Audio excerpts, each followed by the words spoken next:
नमस्कार इंडिया का नमस्कार करें स्वीकार। तो आखिरकार आज पांचवें दौर की बातचीत फिर एक बार बेनतीजा समाप्त हो गई किसानों और केंद्र सरकार के बीच में।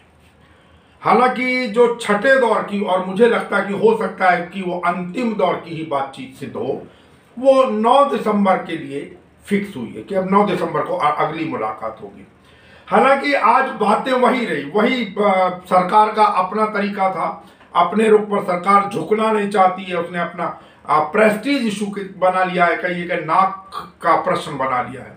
किसान अपनी एकमात्र मांग पर अड़े हुए हैं कि वो तीनों कानून रद्द हो, नया कानून बने। हालांकि बातचीत के दौरान जो सरकार की तरफ से बार बार कहा गया कि नहीं, किसानों की चिंताओं पर ध्यान दिया जा रहा है, इससे कहीं एक बार को किसान व्यथित हो गए, नाराज हो गए, बल्कि मैं कहूं वो बीच में बात छोड़ने की धमकी किसानों ने दे डाली। यद्यपि सरकार ने उनको मना लिया और बातचीत आखिर तक चली, शाम तक बातचीत चली। लेकिन अच्छा, इसके अंदर एक चीज कारण ये भी रहा कि जो सरकार थी वो 5 संशोधन के लिए तैयार थी, लेकिन किसान 70 संशोधनों के साथ बैठे थे। कुल मिलाकर अब बात ये एक चीज समझ नहीं आ रही है कि आज सरकार संशोधन के लिए तैयार हो रही है, संशोधनों के लिए तैयार है, लेकिन संसद में उसने संशोधनों के लिए मना कर दिया था। अजीब सी स्थिति है, बात समय समय की होती है। बाकी मुझे ऐसा प्रतीत हो रहा है, मैंने पहले भी कहा था एक बार, कि सरकार का पहला प्रयास तो यह कि आंदोलन को किसी भी प्रकार लंबा खींचा जाए, जिससे असंतोष बढ़े किसानों के अंदर भी, और कहीं ना कहीं टाइम किल करके या इस आंदोलन को लंबा खिंचवाकर सरकार का प्रयास आंदोलन में फूट डालने का भी हो सकता है। अर्थात कुछ लोगों को ताकि अपने पक्ष में किया जा सके।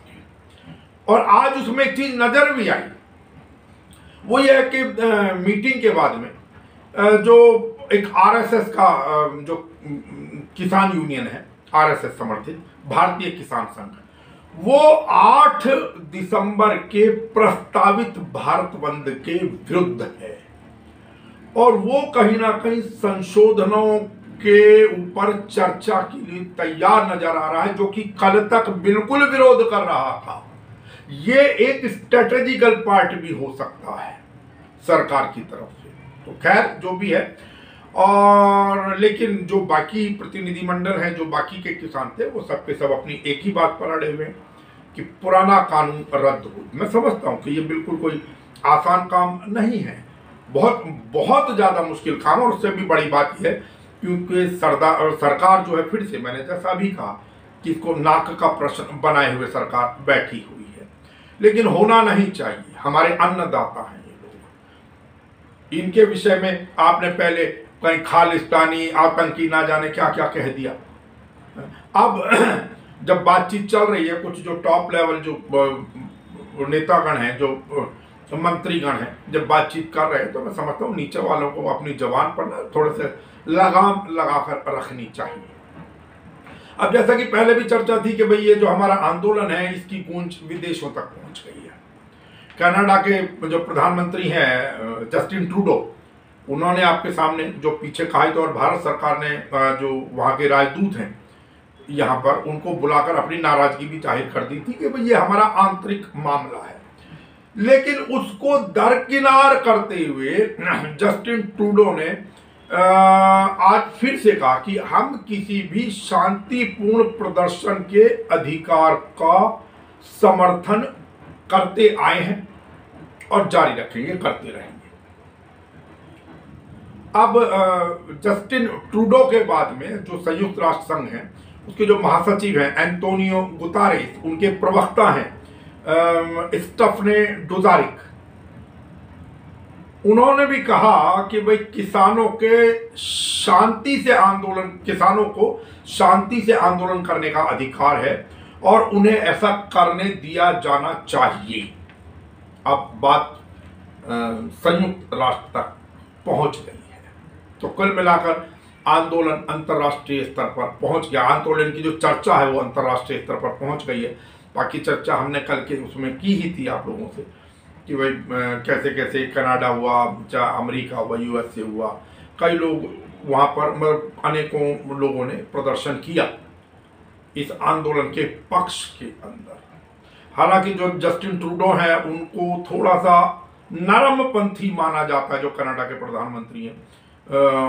वहाँ का जो सिख समुदाय, बल्कि कहिए कि जो खालिस्तान समर्थक समुदाय है, कुछ उनके प्रति नरम रुख अपनाने वाला भी माना जाता रहा है। हालांकि आज इसी के अंदर जो वहाँ पर दिल्ली के टीकरी बॉर्डर के ऊपर जो दिलजीत दोसांझ हैं, जो गायक भी हैं, जो सिनेमा के कलाकार भी हैं, और जिनका भी पीछे दो हाथ हुए कंगना रनौत से, क्योंकि कंगना रनौत अपने आप को चर्चा में बनाए रखने के लिए कुछ ना कुछ उल जलूल हरकत करती रहती हैं। उसी के जवाब इन्होंने मुंह तोड़ जवाब दिलजीत दोसांझ की तरफ से दिया गया था। आज उस धरना स्थल के ऊपर पहुंचे वहां पर और किसानों के समर्थन में बात कही, किसानों के को अपना समर्थन उन्होंने व्यक्त किया। चढ़ती कला च रखण ते सरकार नूं मैं सिर्फ एक ही गुजारिश करना चाहुंदा कि जो भी किसान वीर चाहुंदे ने हथ बन के बेनती है, नेशनल मीडिया नूं भी जो कवर कर रहा सानू तां हिंदी में भी बोल रहा हूं सर, फिर बाद में गूगल ना करना पड़े कि अगर आप हमें सुन रहे हैं, यहां कोई भी किसान के अलावा कोई बात नहीं हो रही है। मुद्दों को ना भटकाया जाए। किसान जो भी चाहते हैं सरकार उनकी मांगों को मांगे। सब पीसफुली बैठे हैं यहां पे, कोई खून खराबे की बात ट्विटर पे और बहुत सारी चीजें होती रहती हैं, घुमाते हैं सब, लेकिन हम हाथ जोड़ के विनती करते हैं नेशनल मीडिया से, प्लीज यही दिखाएं कि हम सब पीसफुल तरीके से बैठे हैं और जो भी किसान भाई चाहते हैं, पूरा देश आज साथ है, प्लीज हमारा साथ दें और सरकार हमारा। जैसा आपको पता ही है कि अनेकों खिलाड़ी चल चुके हैं या चलेंगे पंजाब से, जालंधर से, जो अंतर्राष्ट्रीय स्तर के खिलाड़ी, वो भी अपना मेडल लौटाने के लिए दिल्ली पहुंचेंगे। अब हालांकि आज की वार्ता के बाद नरेंद्र तोमर का तो वही घिसा पिटा आता नहीं, बहुत अच्छे उसमें वातावरण में बात हुई, आगे फिर जारी रहेगी, हम किसानों की चिंता करते हैं, इस प्रकार का आप उनका रिपीटेडली देख लीजिए। हर मीटिंग के बाद उनका जो बयान आया वो लगभग वही मिलता जुलता वही एक कैसेट चलती नजर आई है। कम हो के नेताओं के साथ चर्चा का बाद 5वां दौर पूरा हुआ। चर्चा बहुत अच्छे माहौल में हुई। हमने कहा है कि एमएसपी जारी रहेगी।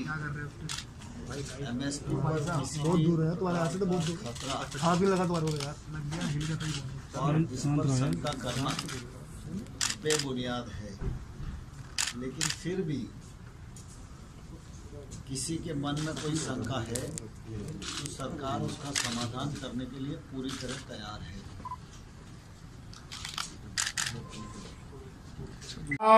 हालांकि अब कहा गया कि अगर तीनों कानून रद्द करने पड़ेंगे तो उसके लिए एक हाई लेवल मीटिंग होगी, जो कि कल संभावित है रविवार के दिन। और हाई लेवल का या अति उच्च लेवल की मीटिंग का अर्थ है कि जिसमें प्रधानमंत्री शिरकत अवश्य करेंगे या उनकी अध्यक्षता में, उनकी उपस्थिति के अंदर वो मीटिंग होती है।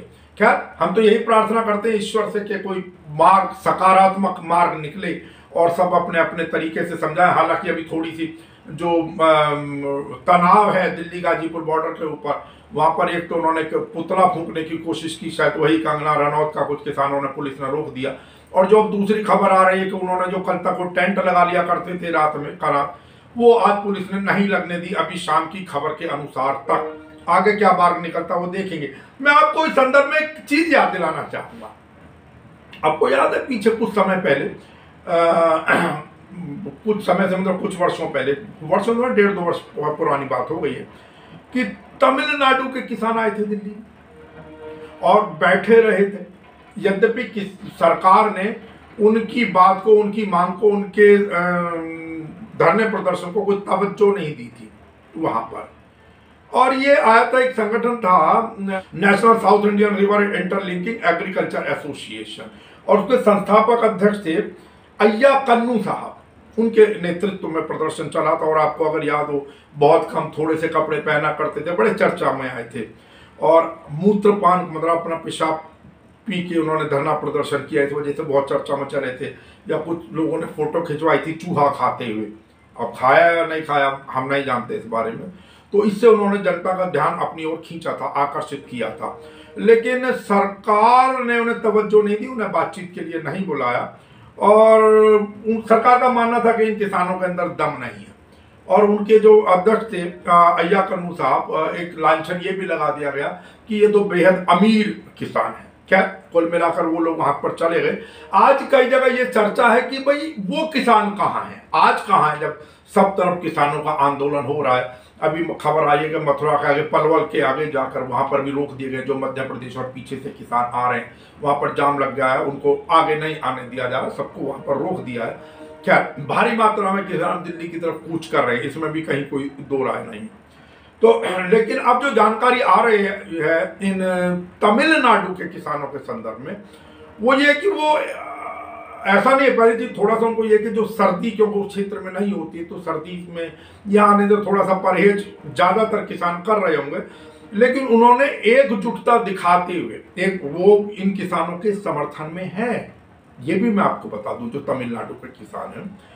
और एकजुटता दिखाने के तरीके में उन्होंने चरणबद्ध तरीके से पूरे प्रदेश में लगभग 500 जगहों पर प्रदर्शन किया है उन लोगों ने। यह भी खबर आ रही है कि उनके 300 लोगों ने दिल्ली आने के लिए 26 नवंबर को प्रस्थान करना चाह रहे थे।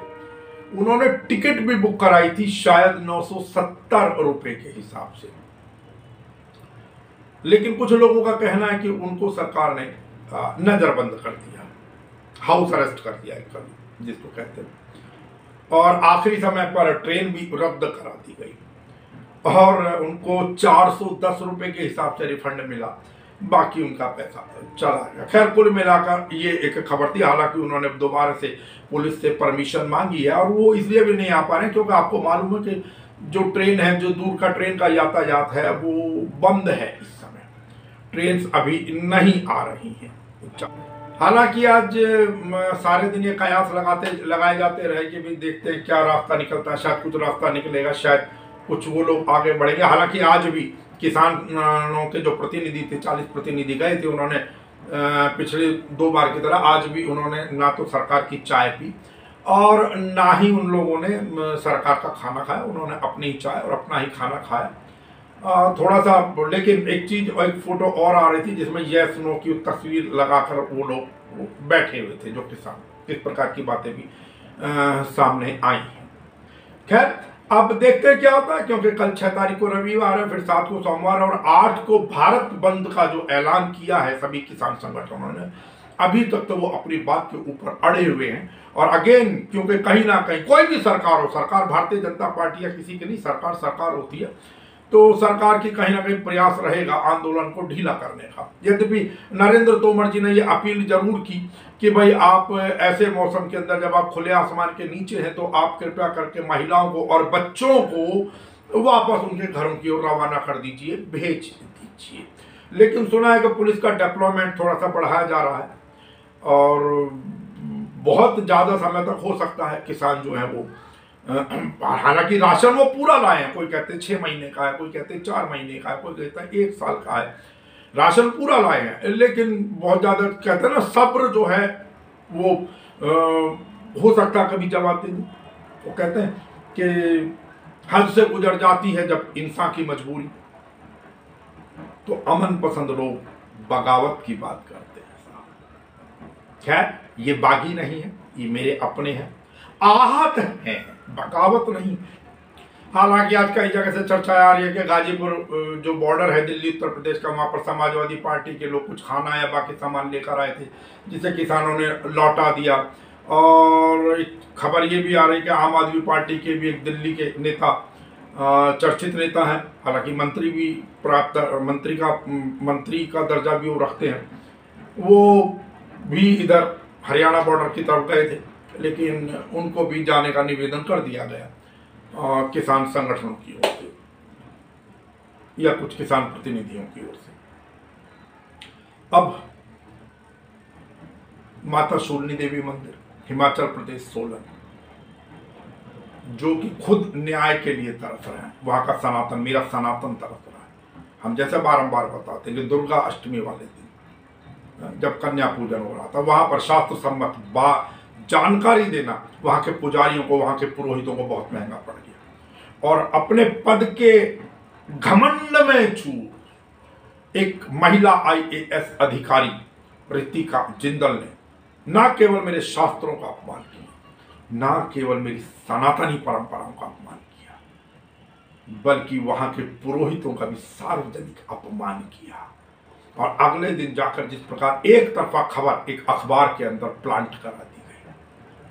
बदकिस्मती देखिए कि जब यहाँ से एक अखिल भारतीय ब्राह्मण महासभा ने विरोध किया, भेजा, तो इतना तो हुआ कि वहाँ के जो वहाँ के DC ऑफिस से आके उन पुरोहितों का बयान ले गए, लेकिन उसके बाद सब कुछ समझा के प्यार की बात करके खाना पूर्ति कर कर चले गए। लेकिन ना तो शास्त्रों को आज तक न्याय मिला, न सनातनी परंपराओं को न्याय मिला, न उन पुरोहितों को न्याय मिला।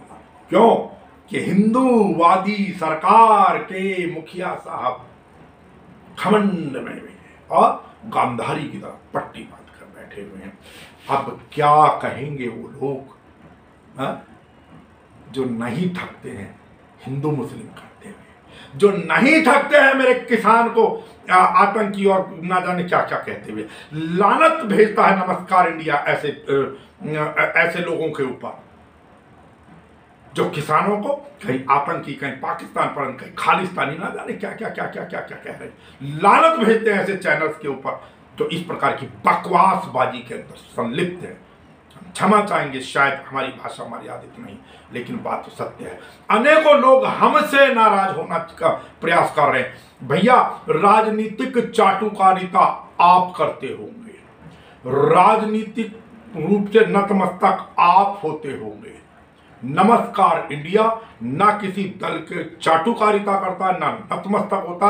नमस्कार इंडिया पर बिल्कुल स्पष्ट, बिना लाग लपेट का निष्पक्ष विश्लेषण किया जाता है। आप नाराज हो, आपकी इच्छा। हम तो प्यार करते थे, करते हैं और करते रहेंगे आप सभी से।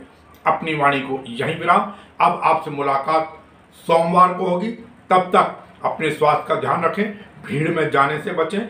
जाना ही कहीं पड़ जाए क्योंकि शादी ब्याह का मौसम है तो मास्क से नाक और मुंह अच्छी तरीके से ढककर चलें। सामाजिक दूरी 2 मीटर की मुझे पता है कानूनों में बेशक लेकिन नहीं हो सकती है, लेकिन फिर भी जितना हो सके प्रयास करें। और बहुत खुशी की बात, मैं सबका उनका साधुवाद भी करना चाहूंगा उन लोगों का जो कि हमको नए नए मुद्दे भेजने का प्रयास कर रहे हैं और चाह रहे हैं कि हम उनके मुद्दों को चर्चा के अंदर लाएं। अवश्य लाएंगे, बेफिक्र रहिए, क्योंकि आप लोगों के प्यार से, आप लोगों की सराहना से हमें ऐसा लगता है कि नमस्कार इंडिया के अंदर कुछ तो है। नमस्कार।